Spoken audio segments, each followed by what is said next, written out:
Today I will be discuss about IGNOU assignment. Session है आपका जनवरी 2023 to दिसंबर 2023। ठीक है, असाइनमेंट है आपकी BMTC, कोड है 131 और किसकी असाइनमेंट है? कैलकुलस की। ठीक है, तो असाइनमेंट को स्टार्ट करने से पहले अगर आपने हमारी चैनल विजडम अप्रोच मैथमेटिक्स को सब्सक्राइब नहीं किया है तो प्लीज़ उसे सब्सक्राइब करें और शेयर करें। आज हम इस असाइनमेंट का फर्स्ट क्वेश्चन डिस्कस करेंगे।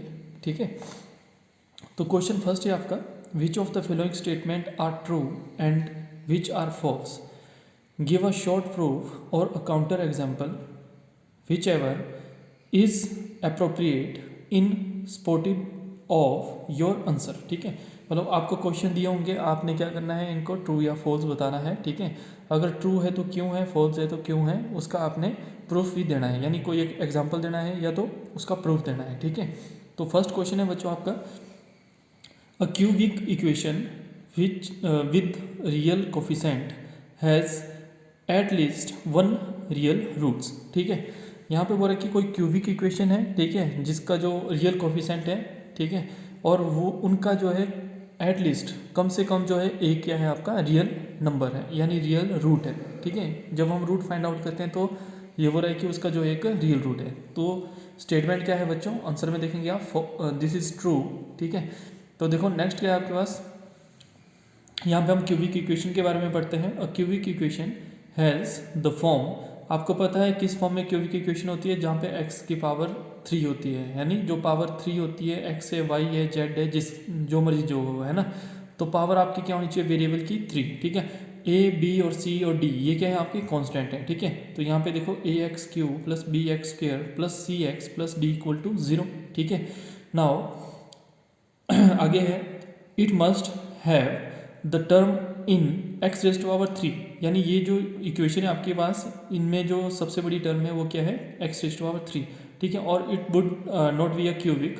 ठीक है, show a is not equal to 0। ठीक है, जो ए की वैल्यू है वो 0 नहीं होनी चाहिए। ठीक है, अगर ए की वैल्यू 0 होगी तो ये क्या हो जाएगा आपका, क्यूबिक इक्वेशन नहीं रहेगी। ठीक है, but any or all of b c and d can be 0। ठीक है, तो अगर ये बी सी डी अगर ये आपके 0 हो जाएंगे तब भी आपके पास क्यूबिक इक्वेशन रहेगी इस फॉर्म में, है ना, और ये अगर ए आपका 0 हो गया तो ये क्यूबिक इक्वेशन नहीं रहेगी। ठीक है, तो ये कंडीशन है यहाँ पे, है ना।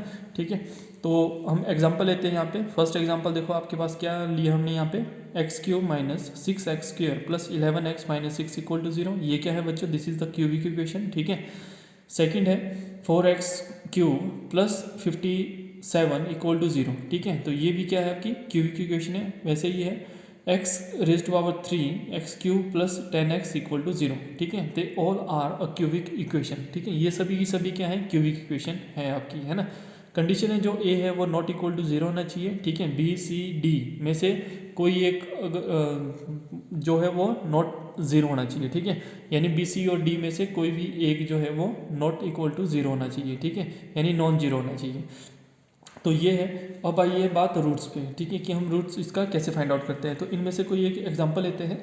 तो बच्चों हमने यहाँ पे फर्स्ट एग्जांपल लिया हुआ है यहाँ पे। ठीक है, आप देख सकते हो यहाँ पे लिया हुआ हमने x cube minus 6x square plus 11x minus 6 equal to 0। ठीक है, तो आपने क्या करना है, जो ये क्यूबिक इक्वेशन है इसको आपने सॉल्व करना है। ठीक है, तो देखो सॉल्व हम कैसे करेंगे। अब सॉल्व करने का तरीका होता है, जो क्यूबिक इक्वेशन यानी जो क्यूब की फॉर्म में आपके पास इक्वेशन होती है, तो आपने क्या करना है, ये वाली और ये वाली, मतलब ये तीन जो टर्म है इनको आपने देखना है ध्यान से। ठीक है, अब इन तीनों में से कॉमन क्या है हमारे पास। ठीक है, तो आप देख रहे होंगे कि यहाँ पे 11 है, यहाँ पे 6 है और यहाँ पे 1 है, सॉरी 6 है। ठीक है, तो इन तीनों में कॉमन क्या है हमारे पास, 1 है। ठीक है, यानी जो मल्टीपल है वो कॉमन क्या है, इन तीनों में 1 है। ठीक है, अगर मान लो अगर यहाँ पे आपके पास क्या हो जाता है, 12 हो जाता है, 11 की जगह 12 होता है। ठीक है, तो इन तीनों में कॉमन क्या हो जाना था आपका, जो स्मॉलेस्ट नंबर है वो हो जाना था आपके पास 2।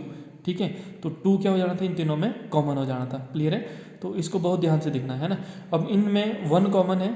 ठीक है, तो हमने यहाँ पे क्या ले लिया, x माइनस 1, एक्स माइनस 1 और x माइनस 1 अपनी तरफ से। ठीक है, ठीक है, तो देखो हम यहाँ पे आपको एक बार का वाक्य करते हैं। ठीक है, तो हमने क्या किया है कि इन तीनों में क्या किया हमने, कॉमन फाइंड आउट किया तो आप देख रहे होंगे इन तीनों में कॉमन मल्टीपल क्या है आपके पास, ये है 1, ठीक है, क्या है 1, ठीक है। तो यहाँ पे हम क्या लिखेंगे अपनी तरफ से, ठीक है। आप चाहे तो x-1 और x+1 ये दो टर्म ले सकते हो, है ना। यहाँ से हमें पता लग रहा है जो एक जो रूट है आपका या तो +1 निकलेगा या तो -1 निकलेगा, क्लियर है, ठीक है। तो हम -1 लेके चलते हैं, ठीक है। तो हम क्या करेंगे, तीन जगह x-1, यहाँ पे भी x-1 और यहाँ पे भी x-1 और इक्वल टू 0, ठीक है। आपको पता है इन तीनों में कॉमन मल्टीपल क्या है, 1 है। तो हमने क्या किया, x-1 x-1 और x-1, ठीक है। अब अकॉर्डिंग टू जो आपके पास इक्वेशन है उसके हिसाब से चलना है। तो आपको क्या चाहिए अभी, x³ चाहिए, ठीक है। तो देखो यहाँ पे क्या हो जाएगा, जब इसको x² के साथ मल्टीप्लाई करेंगे तो आपके पास कितना आ जाएगा, x³ आ जाएगा, ठीक है। जब x² को हमने -1 के साथ मल्टीप्लाई किया तो यहाँ पे कितना आया आपके पास, यहाँ पे आप देख सकते हो जब इसको इसके साथ मल्टीप्लाई किया तो बच्चों आपके पास कितना आया, देखो यहाँ पे ये हो गया x³, इसको इसके साथ मल्टीप्लाई किया तो ये हो गया -x², ठीक है। बट आपको कितना चाहिए, -6x², है ना। अब एक x² तो है हमारे पास माइनस में, है ना, हमें चाहिए 5 और। तो हम क्या करेंगे, जो नेक्स्ट टर्म है उसको मल्टीप्लाई कर देंगे -5x के साथ, ठीक है। अब जैसे -5x के साथ इसको मल्टीप्लाई किया तो हमारे पास क्या हो गया, -5 अंदर मल्टीप्लाई करेंगे तो 5x² आ जाएगा, है ना। तो -5x² आ गया, इसको अंदर मल्टीप्लाई करेंगे तो यहाँ पे कितना आ जाएगा आपके पास, +6x आ जाएगा, सॉरी 5x आ जाएगा, ठीक है। इसको इसके साथ मल्टीप्लाई किया तो आपके पास कितना है यहाँ पे, दिस इज़ 5x, ठीक है। अब देखो 5x तो हमारे पास आ गया, ठीक है। अब इन दोनों को प्लस करेंगे तो आपके पास कितना आ जाएगा, -6x² आ जाएगा, ठीक है। और 5x तो हमारे पास आ गया, ठीक है। अब हमारे पास यहाँ पे 11x है, तो हमें कितने की ज़रूरत है, 6 की, है ना। तो हम यहाँ पे क्या करेंगे, +6 के साथ इसको मल्टीप्लाई करेंगे, ठीक है। तो यहाँ पे आ जाएगा आपका 6x और यहाँ पे आ जाएगा आपका -6, ठीक है।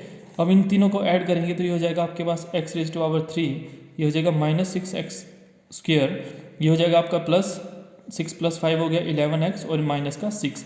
तो ये आपके पास इक्वेशन है ना। तो वही इक्वेशन हमारे पास ये भी है, तो इसको हमने ब्रेक किया। अब आप यहाँ पे देख रहे होंगे कि कॉमन क्या है हमारे पास, ये है x-1, ये कॉमन है। तो बाकी हमारे पास क्या बचा, x² - 5x + 6 = 0, ठीक है। अब हमने इसके फैक्टर बनाने हैं, है ना। देखो जब हम इसके फैक्टर बनाएंगे तो देखो यहाँ पे जब आप इसको इस वाली टर्म को सब्ट्रैक्ट करोगे या ऐड करोगे या ब्रेक करोगे तो वो आपके पास यही टर्म रहनी चाहिए, है ना। और जब मल्टीप्लाई करोगे तो आपके पास कितना आना चाहिए, जब इन दोनों को मल्टीप्लाई करोगे तो 6x², है ना। जब इसको आप फैक्टराइज करोगे तो उनका जो मल्टीपल होगा वो कितना हो जाएगा आपके पास, 6x² हो जाएगा, ठीक है। तो यहाँ पे देखो ये हो जाएगा x-1, ये हो जाएगा आपका x²। अब इसको इस तरह से फैक्टर करना है आपने, तो ये हो जाएगा -3x - 2x और +x = 0, ठीक है। तो देखो इन दोनों को ऐड करेंगे तो आपके पास कितना आ जाएगा, -5x। इन दोनों को मल्टीप्लाई करोगे आप, ठीक है, तो ये कितना हो जाएगा, -+6 और यहाँ पे x², है ना, ठीक है। तो ये आपका फैक्टर बन जाएंगे, है ना। तो आगे देखते हैं। तो यहाँ पे देखो बच्चों इस तरह से हमने यहाँ पे फैक्टर बनाए हुए हैं, ठीक है।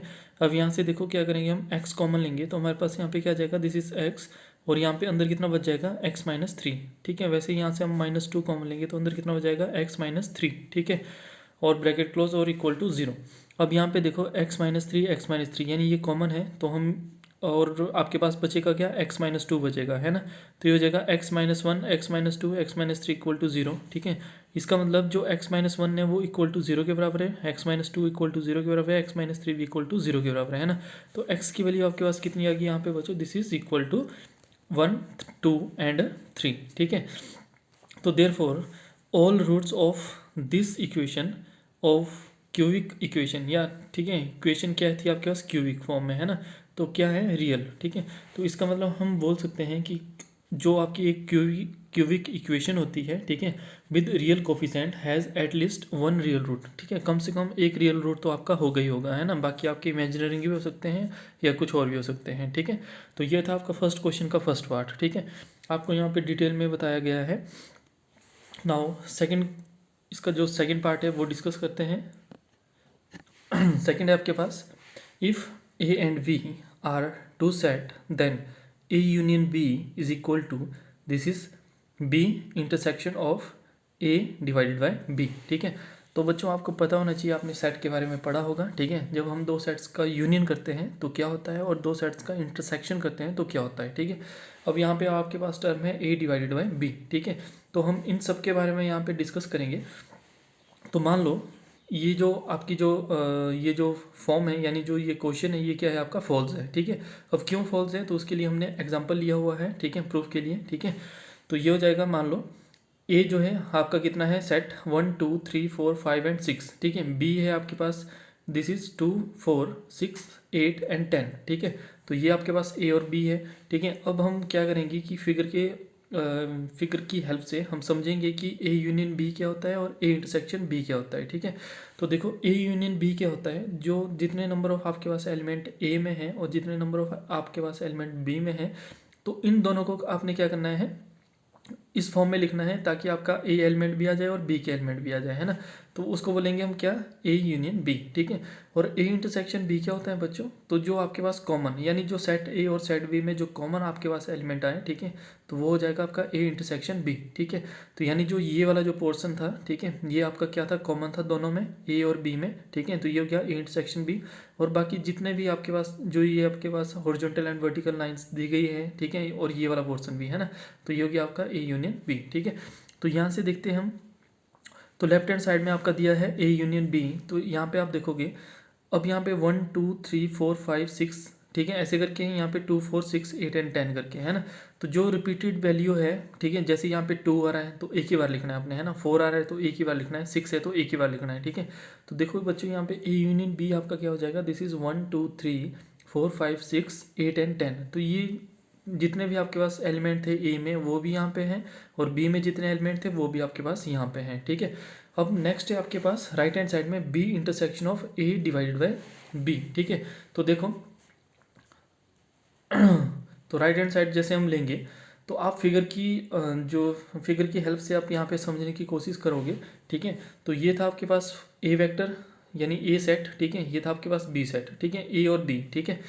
तो आपको यहाँ पे क्या बोला है कि ए डिवाइडेड बाय बी, ये बोला है, ठीक है, ए डिवाइडेड बाय बी। तो उसका मतलब क्या है कि आपने जो आपके पास कॉमन आ रहा था, यानी ए इंटरसेक्शन बी में जो कॉमन एलिमेंट आ रहे थे आपके, ठीक है, उसको आपने क्या करना है, जो आपका ए सेट था, ठीक है, जो आपके पास ए सेट था और जो आपके पास कॉमन एलिमेंट आ रहे हैं, ठीक है।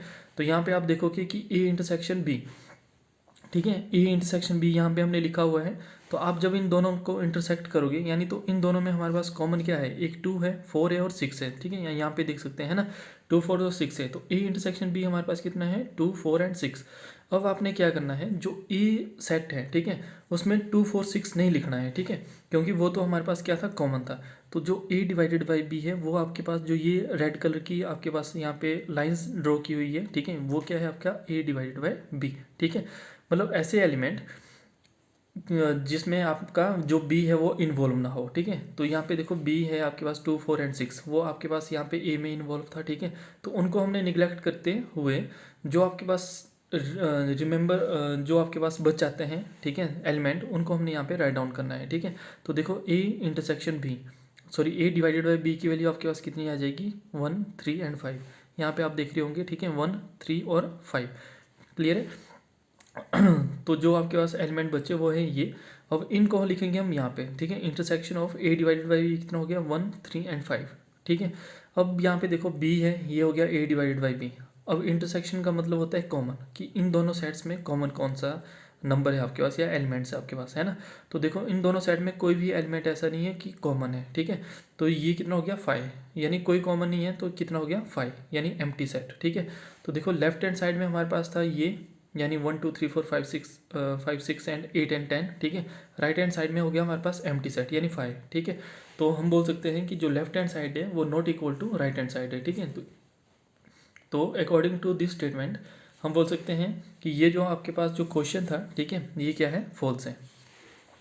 नाउ नेक्स्ट है आपके पास फर्स्ट क्वेश्चन का थर्ड पार्ट। तो ये है the greater integer function is continuous on R, ठीक है।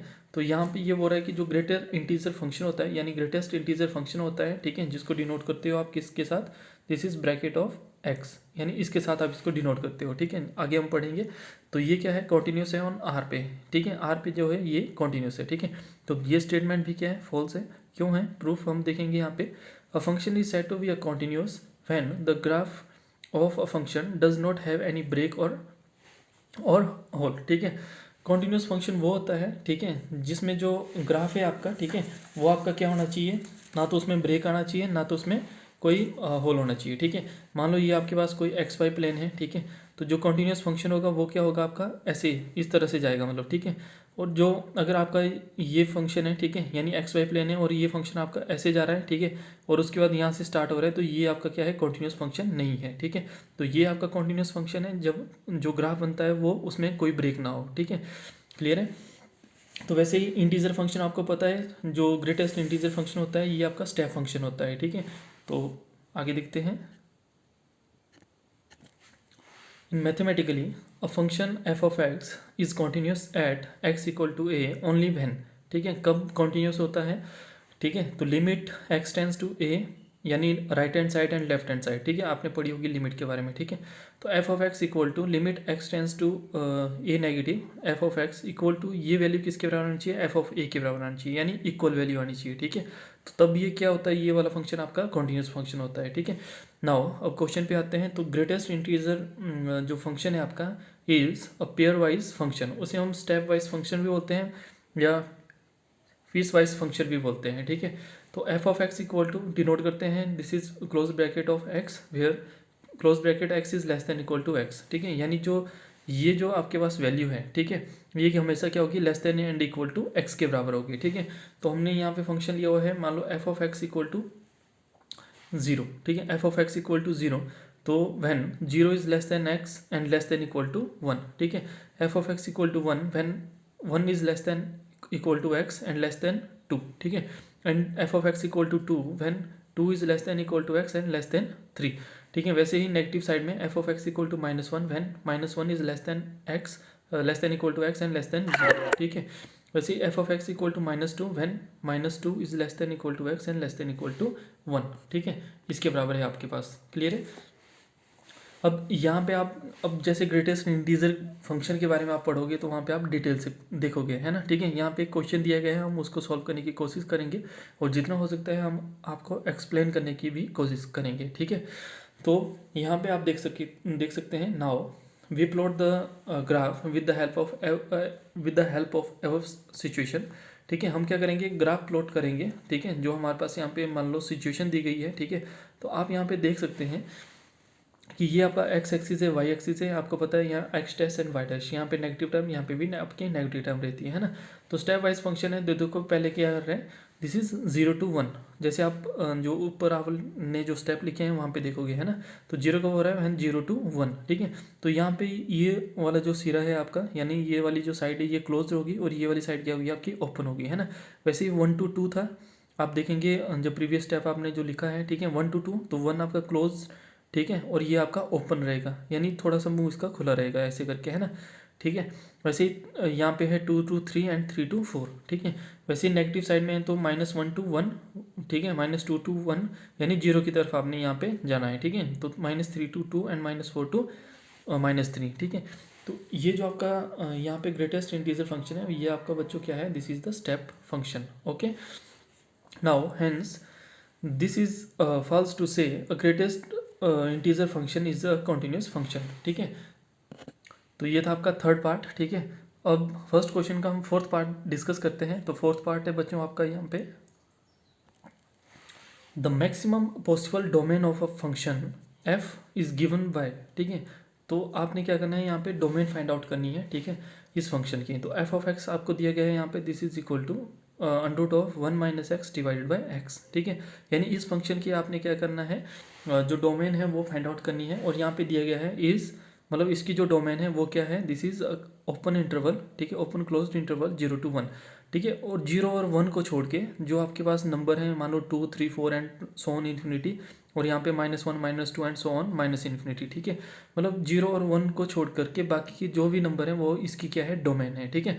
अब ये स्टेटमेंट ट्रू है कि फॉल्स है, ठीक है, तो आंसर है आपका फॉल्स, ठीक है।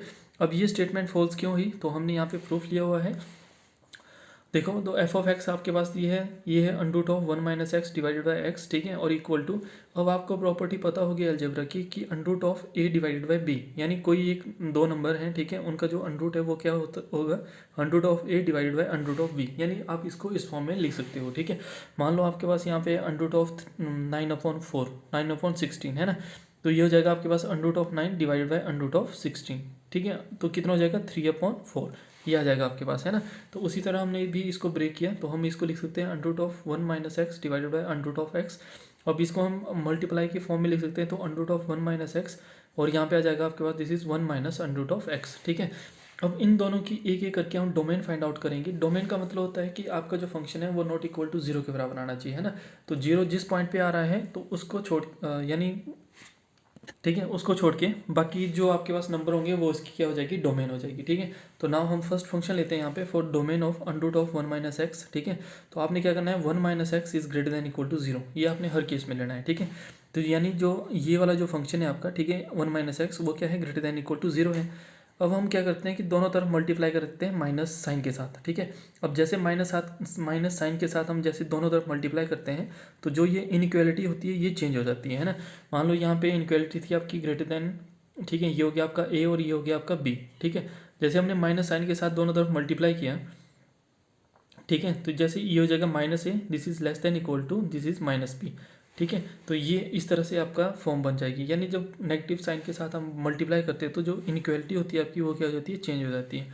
तो यहाँ पे आपका हो जाएगा this is x minus 1 which is less than equal to 0, क्योंकि 0 को माइनस के साथ मल्टीप्लाई करोगे तो क्या हो जाएगा, 0 ही रहेगा, ठीक है। तो ये आपके पास यहाँ पे अब जो -1 है ये दूसरी तरफ चला जाएगा, ठीक है, पॉजिटिव हो जाएगा, तो x is less than and equal to 1, ठीक है। जो x की वैल्यू है वो क्या होनी चाहिए आपके पास, less than and equal to 1 के बराबर होनी चाहिए, है ना। तो ये थी आपकी डोमेन, ठीक है, x is less than equal to 1, ठीक है। अब यहाँ पे दूसरा दिया गया आपका 1/√x, ठीक है, तो 1/√x, तो जो x है वो क्या होना चाहिए आपके पास, ग्रेटर देन 0 होना चाहिए बस, ठीक है। x की वैल्यू क्या होनी चाहिए आपके पास, ग्रेटर देन इक्वल टू 0 होनी चाहिए। अगर ये वैल्यू अगर इक्वल टू आपके पास 0 आ गई, ठीक है, अगर ये वैल्यू आपके पास इक्वल टू 0 आ गई तो ये क्या हो जाएगा आपके पास, दिस इज अनडिफाइंड, ठीक है। तो x की वैल्यू यहाँ पे ग्रेटर देन इक्वल टू 0 आनी चाहिए। तो अब हम क्या करते हैं कि इन दोनों को कंबाइन करते हैं, ठीक है, क्योंकि आपके पास क्वेश्चन इस फॉर्म में दिया है, तो हमें इन दोनों की जो आपके पास डोमेन आई, ठीक है, यानी जो x की वैल्यू आई less than equal to 1 and x is greater than 0, उन दोनों को हम कंबाइन करेंगे। और विद द हेल्प ऑफ यहाँ पे हम जो लाइन ड्रॉ की हुई है, ठीक है, अगर इसकी हेल्प से हम अगर इसको सेटिस्फाई करेंगे तो हमारे पास देखो क्या है, ये हो रहा है कि x जो है वो ग्रेटर देन क्या है, 0 है, ठीक है। मान लो ये आपका x है, ठीक है, ये क्या है, ग्रेटर देन इक्वल टू 0 है, यानी ग्रेटर देन 0 है, ठीक है। और ये क्या है आपका, ये बोल रहा है कि x is less than 1, less than equal to 1, ठीक है। तो ये आपका क्लोज हो जाएगा, ठीक है, ये आपका ओपन हो जाएगा, ठीक है। तो देखो इसको हम कैसे लिखेंगे, यानी जो डोमेन है आपकी इस फंक्शन की वो कहाँ से कहाँ तक है, दिस इज 0 to 1, इसी के बीच में, है ना। अब लेस देन इक्वल टू यानी आपके पास यहाँ पे दिया गया कि x इज ग्रेटर देन 0, ठीक है, और यहाँ पे दिया गया है x is less than equal to 1, ठीक है। तो ये क्या हो जाएगा, दिस इज 0 और यहाँ पे क्लोज ब्रैकेट 1, ठीक है, इस तरह से आएगा, है ना।